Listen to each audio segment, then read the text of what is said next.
안녕하십니까. 인문학연구소 인연입니다. 이번 시간에도 우리 역사 속의 범죄자들에 대해서 살펴보는 시간 갖도록 하겠는데요.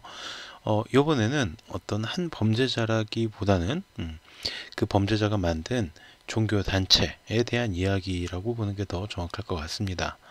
자, 17번째 주제는 사이비 종교의 비극, 백백교 사건 되겠습니다. 현재 대부분의 나라에서는 종교의 자유를 헌법으로 보장하고 있습니다. 그래서 우리가 알고 있는 4대 종교, 천주교, 기독교, 이슬람교, 불교 뿐만 아니라 세계에는 셀 수 없이 많은 종교가 존재할 수 있는 거죠. 존재하고 있을 수 있는 거죠.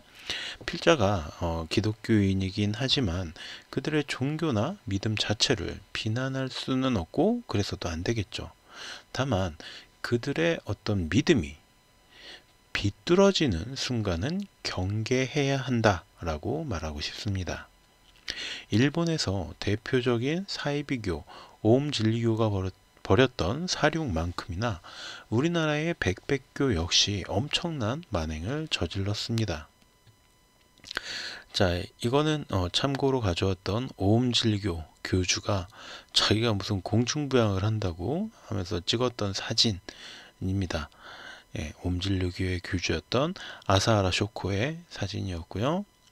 나무위키에서 가져왔습니다.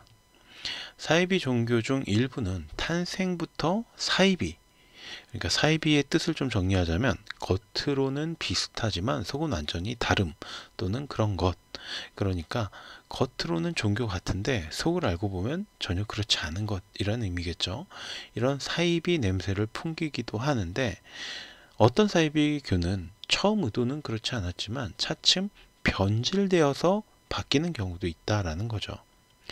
그리고 전자가 앞에서 이야기했던 오음진리교라면 후자는 바로 오늘 이야기할 백백교라고 할 수가 있습니다. 사실 백백교는 나름 역사와 전통이 있는 종교라고 말할 수 있어요. 최재우가 창시했던 동학에 뿌리를 두고 있는 백도교가 변화하고 변화해서 백백교라고 바뀐 거죠. 1919년 백도교의 교주였던 전정훈이 사망을 하게 되고 이 교주의 자리를 놓고 다툼이 벌어지게 됩니다. 그리고 여기에서 백백교, 인천교, 도화교 이렇게 세 개의 교로 분리가 돼요. 하지만 사실 백도교 역시 문제가 좀 많은 사이비 종교였다고 이야기를 합니다.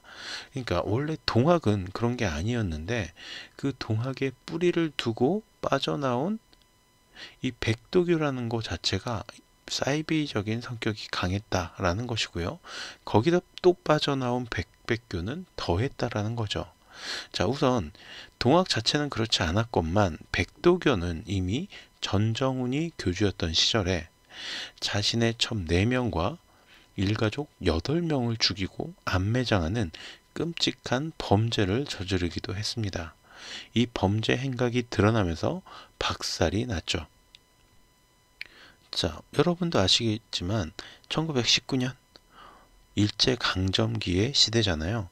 근데 이 시대에 첩을 4명을 두고 살았고 그 첩 4명을 또 다 죽였고 그 첩의 일가족 8명을 또 죽이는 그리고 암매장하는 끔찍한 범죄를 저질렀다라는 겁니다. 그리고 이 범죄 행위가 발각되면서 완전히 박살이 났다라는 얘기고요. 그러나 이 사태에서 도망쳤던 전정훈의 차남, 그러니까 둘째 아들 전용해가 다시 백백교를 재건하는 데에 성공하게 됩니다.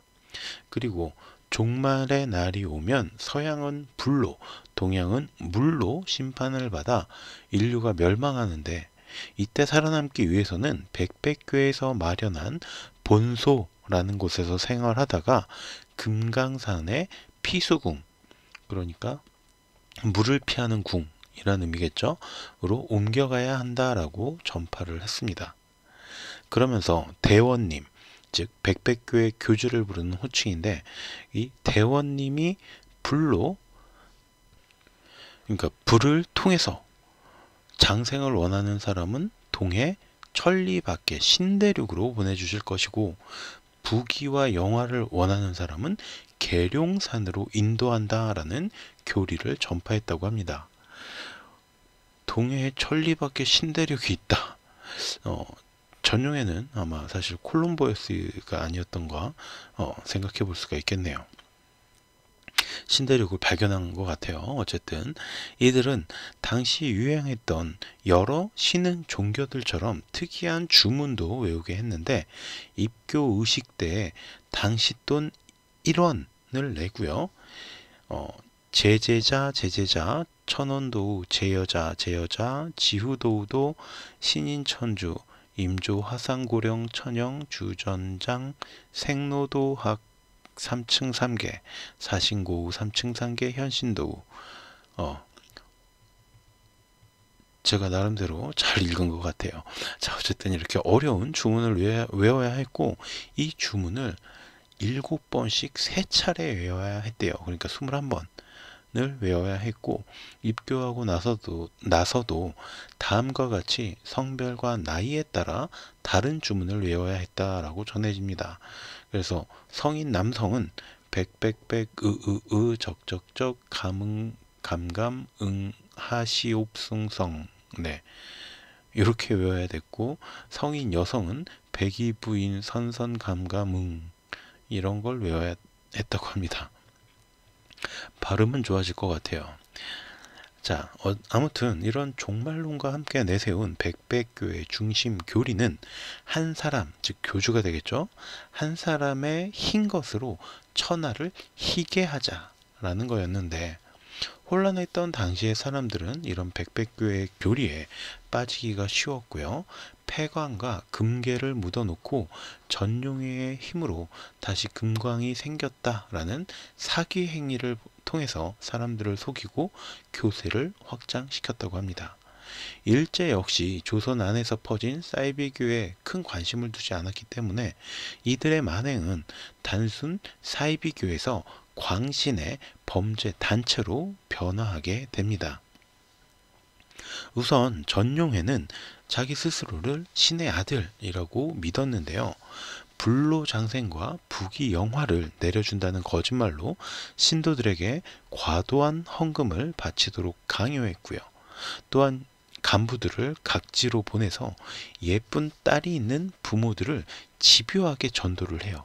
그리고 백백교에 입교를 시킨 다음에 딸을 전용회의 시녀로 바치게 만들고요. 그런 다음에 그 여자를 강간합니다. 이 여성들은 실증이 난다. 그러면 또 바로 살해해버리고, 특히 그 여성들이 임신을 하면 아예 여신도와 태아까지 전부 살해하면서 비밀을 유지해 나갔다고 해요. 백백교 해체 당시에 전용회의 첩이 60명이 넘었다고 하니까 이게 얼마나 변태적인 인간이었는지 우리가 짐작해 볼 수 있겠죠. 뿐만 아니라 백백교를 탈출한 사람이나 비판을 하는 사람이 있을 때는 그와 그의 가족들까지 모조리 살해하는 잔인함을 보여주었고, 나중에는 재산을 바치고 본소에 들어온 신도들이 너무 많아지니까 아유, 먹여 살리기 힘들어, 다 죽여 라고 해서 죽이기까지 했다고 합니다. 뭐죠 이게? 자기가 전 재산 내고 여기로 들어와, 그럼 내가 어쨌든 종말로부터 보호해 줄게, 이렇게 포교를 하고 막상 전 재산을 바치고 들어온 사람들 먹여 살리기 힘들다고 입줄이겠다고, 그러니까 살인을 한 거죠. 정상적인 사고방식은 아닌 것 같아요. 그리고 부교주와 내부적인 알력이 생기는 일이 있자 부교주와 그를 따르는 사람들까지 모두 죽여버리고 안매장했다고도 전해집니다. 자, 이건 당시에 이제 신문 기사의 내용입니다. 1937년 4월 13일 조선일보의 내용, 나무위키에서 찾은 거예요. 백백교에서는 부엉이 부대란 일종의 정보원들을 곳곳에 심어 놓고요. 신도들의 행동을 감시했으며, 이때 조금이라도 이상한 점이 발견된다. 그러면 바로 간부들이 행동대원을 풀어서 잡아왔다고 합니다. 이건 뭐 깡패 집단이죠. 게다가 신도의 가족들을 지역별 지부에 흩어놓아요. 그래서 내가 도망가면 다른 가족들이 위험에 빠지거나 죽거나 그럴까봐 도망치는 것도 포기하게 만들었다고 합니다. 그러나 용기 있게 전용해에게 맞서서 결국 백백교의 악행을 세상에 알렸던 인물이 있다고 합니다. 바로 유곤룡이라는 청년이었는데 한약방을 운영하면서 나름대로 자수성가한 인물이었다고 해요. 그는 자신의 조부와 부친이 백백교에 빠져서 여동생을 교주에게 바치고 집안의 재산마저 그곳에 가져다 바치니까 교주와 면담을 하겠다라는 빌미로 전용회를 만나게 돼요. 그리고 그 자리에서 전용회와 그 주변에 있던 일당들 여러 명을 때려 눕히고, 싸움도 굉장히 잘했나 보죠. 때려 눕히고 이제 바로 탈출을 해요. 그리고 나서 동대문 왕십리 경찰 주재소에 달려가서 이들을 고발해 버립니다. 1937년 일본 경찰들은 8개월에 걸쳐서 전용회의 아지트와 각 지역 백백교 지소의 비밀 장소들을 탐색하기 시작했고 무려 346구의 시체를 발굴하게 됐다라고 합니다. 349 발견된 것만 349명이라는 거예요, 시체가. 그럼 찾아내지 못한 시신은 이거보다 더 많았을 거라고 저는 생각을 합니다. 그러면 거의 한 1000명은 죽었다라고 봐야 되지 않을까 생각이 되는데, 어쨌든 전용회는 당시 백백교 아지트에서 도망쳐서 사라집니다. 그런데 몇 달 뒤에 목을 찌른 사체로 발견이 되었다고 해요. 그런데 문제는 당시 전용회는 자신의 얼굴을 흰 천으로 감싸고 다녔기 때문에 그의 얼굴을 아는 사람이 거의 없었다는 점이죠. 물론 나중에 그의 아들이 직접 보고 나서 우리 아버지 맞습니다 라고 확인은 했다고 해요. 근데 이게 정말로 그랬을지 이건 사실 좀 미스테리로 남아 있습니다. 어쨌든 백백교는 그렇게 해체하게 되었고요. 외신에까지 전파되었을 정도로 당시에 엄청난 화제를 불러일으켰다고 합니다. 당시에 체포된 인원만 100명이 넘었고 확인된 살인만 300건이 넘었어요. 그러니까 아까 이야기했던 시체만 346구가 나왔다고 했잖아요. 그래서 3년 동안 수사와 공판 준비, 재판의 준비가 이루어졌다라고 합니다. 그렇죠. 이 서류만 해도 어마어마할 거예요. 체포된 인원 100명, 개개인에 대한 죄목, 뭐 여러 가지 조사한 자료, 거기다가 시체들, 살인 범죄에 대한 또 자료, 이런 거면 정말로 방 하나가 서류로 찰 정도가 아니었을까? 그 당시에 생각해 볼 수가 있겠네요. 어쨌든 그리고 나서 1941년 1월 이루어진 첫 공판에서 혼자서 170명을 죽였다라는 김서진, 그 다음에 167명을 죽였다라는 이경득, 그 다음에 127명을 죽인 문봉조 등 간부급들은 모두 사형이 선고됩니다. 자, 여기서 이제 오해가 있을 수 있는데 김서진은 혼자서 170명을 죽였고 이경득, 문봉조 얘네들은 같이 죽인 거예요. 근데 이제 숫자가 좀 차이가 나는 건 어떤 거는 또 혼자 죽이고 뭐 그렇게 이경득이 더 많이 죽였죠. 어쨌든 그래서 뭐 이 사람들은 결국 다 사형이 선고되었고요. 나머지 인원들에게도 징역형이 선고되었다고 합니다. 그런데 이게 1941년 1월이잖아요. 이 뒤에 일본은 태평양 전쟁을 일으키게 됩니다. 그러면서 생각했던 대로 전쟁의 상황이 흘러가지 않았죠. 그러면서 패망했고 이후에 광복을 맞이합니다. 우리나라에서. 자, 그리고 나서 이들의 기록이 어떻게 됐는지 알 수가 없어요. 공식적으로 이들이 사형되었다라는 기록이 없다는 거예요. 그럼 이들은 해방 후에, 광복 후에 어디로 갔을까요? 그래서 많은 사람들은 이들이 광복 후에 이제 사회에 나와서 그 이후에 탄생하는 여러 가지 사이비 종교를 만드는데 관여했을 것이다 라고 추측하고 있다고 합니다. 워낙 충격적인 사건이었기 때문에 이 사건을 모티브로 한 소설도 여러 편 나왔는데 금은탑, 백백교, 유다의 별 이런 소설들이 나왔고 영화도 2편 정도가 제작되었다고 해요. 이게 당시에 개봉했던 영화 백백교 1993년 1월 9일에 만든 영화인데 여기서 눈 감고 있는 이 분이 좀 연세가 있으신 분들은 아실 수 있는데 이대근 선생님 되시겠고요. 자, 어쨌든 또 지난 2022년 8월 11일 SBS 꼬리를 무는 그날 이야기에서도 이 사건을 자세하게 다루어 주기도 했죠.